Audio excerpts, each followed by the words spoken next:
Magandang araw mga kalingap, mga kababayan Luzon, Visayas at Mindanao. Muli, ito po ang inyong lingkod, ang inyong kalingap na lagi pong nakasubaybay sa mga kaganapan sa ating komunidad online. At sa araw na ito mga kaibigan, isa na namang mainit na issue ang ating tatalakayin. Isang hindi pagkakaunawaan sa pagitan ng dalawang kasamahan natin sa Team Kalingap, si Kapudi Mix Channel at si Red Zane. Ngunit bago po tayo dumiretso sa ating kwento, huwag kalimutan i-like, i-share at mag-subscribe sa ating YouTube channel at pindutin ang notification bell para lagi kayong updated sa ating mga bagong uploads. At syempre, huwag rin kalimutang suportahan sina Kuya Val Santos Matubang at ang buong Kalingap team na patuloy na nagbibigay ng inspirasyon at tulong sa ating mga kababayan. Mga kababayan, nitong mga nakaraang araw, tila may konting alingas-ngas na nangyari sa loob ng Team Kalingap. Ang mga pangalang dati nating nakikitang nagtutulungan at nagtatawanan sa mga vlog ay noyon, tila nagkakaroon ng tampuhan at hindi pagkakaintindihan. Nagsimula ito nang may ilang pahayag na lumabas sa live video ni Red Zane kung saan nabanggit niya ang ilang bagay na tila tumutukoy kay Kapudi Mix Channel. Ang tono ng kanyang salita ay parang may mga taong nagkakampihan o may mga nagbubuo ng plano sa likod ng kamera. Sabi nga ni Red Zane sa kanyang live, kaya pala pinagtatanggol nila kasi kasabwat pala sila doon. Basic ka talaga, Red Zane ka. Matitinding linya mga kaibigan, mga salitang dumiretso sa damdamin. Dito na nagsimulong umapoy ang usapan at nasaktan daw si Kapudi na sa sobrang emosyon ay napaiyak sa kanyang livestream. Ayon sa kanya, hindi niya akalaing pagbibintangan siya ng ganoon. Aniya, wala siyang kinalaman sa mga isyung ibinabato sa kanya, lalo na yung tungkol sa sponsorship at pagkakaibigan ni Viancy at Papa Eds. Sa kanyang panig, naglabas ng saloobin si Kapudi. Makikita sa kanyang mukha ang bigat ng loob habang nagsasalita ng may pagkalungkot, ngulit may katotohanan. Sabi ni Kapudi, hindi niyo lang alam kung gaano ko ipinaglalaban. Mahal ko si Viancy. Basic ta talaga, Red Zane ka. Parang sigaw niyon ng isang taong nasaktan dahil sa maling akala. Ayon pa sa kanya, may nagsasabi raw na pinaplano niyong paghiwalayin si Viancy at Papa Eds. Bagay na marin niyang itinanggi. Mahal ko ang Viancy sa Kalingap, huwag niyo akong pagbintangan. Hindi ako nagbabayad, hindi ako nagpapakalat ng chismis. Cleaner lang ako, hindi kampi. Ramdam natin sa kanyang tinig ang paghihirap ng loob dahil sa kabila ng kanyang kabaitan at suporta, tila siya raw ang napag-initan. Hindi natin may kakaila mga kababayan. Minsan sa social media, ang salita ay parang apoy. Malit man, pero kapag hindi agad napigilan, ay mabilis kumalat at makanira. Kaya nga sabi ko nga, bago tayo magbigay ng komento, obserbahan muna natin. Alamin muna ang buong kwento bago maghusga. Dahil sa bandang huli, pareho lang naman silang maguting layunin.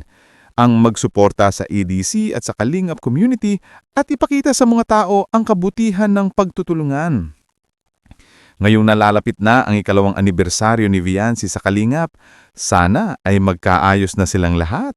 Sana ay bumalik ang dating samahan, tawa at kulitan na siyang minahal ng mga manonood.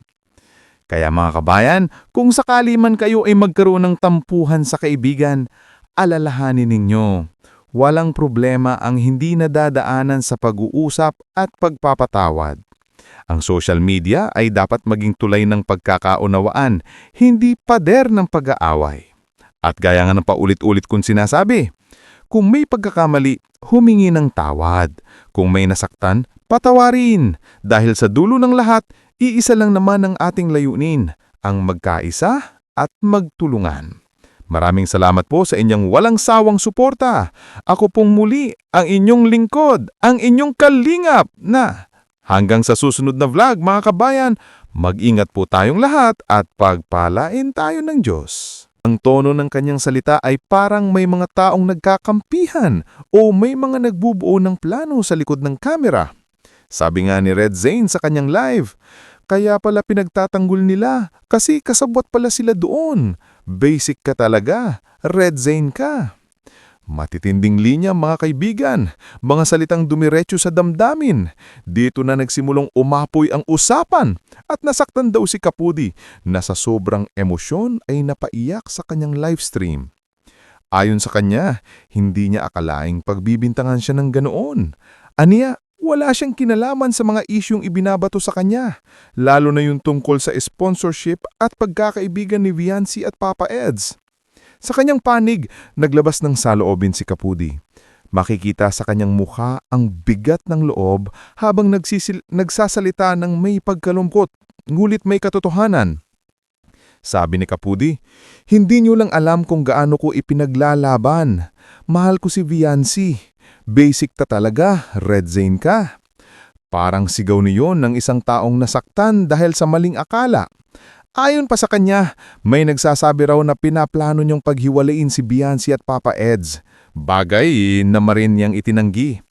"Mahal ko ang Viancy sa kalingap, huwag niyo akong pagbintangan. Hindi ako nagbabayad, hindi ako nagpapakalat ng chismis. Cleaner lang ako, hindi kampi." Ramdam natin sa kanyang tinig ang paghihirap ng loob dahil sa kabila ng kanyang kabaitan at suporta, tila siya raw ang napag-initan. Hindi natin may kakaila mga kababayan. Minsan sa social media, ang salita ay parang apoy. Malit man, pero kapag hindi agad napigilan, ay mabilis kumalat at makanira. Kaya nga sabi ko nga, bago tayo magbigay ng komento, obserbahan muna natin. Alamin muna ang buong kwento bago maghusga. Dahil sa bandang huli, pareho lang naman silang maguting layunin. Ang magsuporta sa EDC at sa Kalingap community at ipakita sa mga tao ang kabutihan ng pagtutulungan. Ngayong nalalapit na ang ikalawang anibersaryo ni Viancy sa Kalingap, sana ay magkaayos na silang lahat. Sana ay bumalik ang dating samahan, tawa at kulitan na siyang minahal ng mga manonood. Kaya mga kabayan, kung sakali man kayo ay magkaroon ng tampuhan sa kaibigan, alalahanin ninyo. Walang problema ang hindi nadadaanan sa pag-uusap at pagpapatawad. Ang social media ay dapat maging tulay ng pagkakaunawaan, hindi pader ng pag-aaway. At gaya nga ng paulit-ulit kong sinasabi, kung may pagkakamali, humingi ng tawad. Kung may nasaktan, patawarin. Dahil sa dulo ng lahat, iisa lang naman ang ating layunin, ang magkaisa at magtulungan. Maraming salamat po sa inyong walang sawang suporta. Ako pong muli ang inyong lingkod, ang inyong kalingap na hanggang sa susunod na vlog.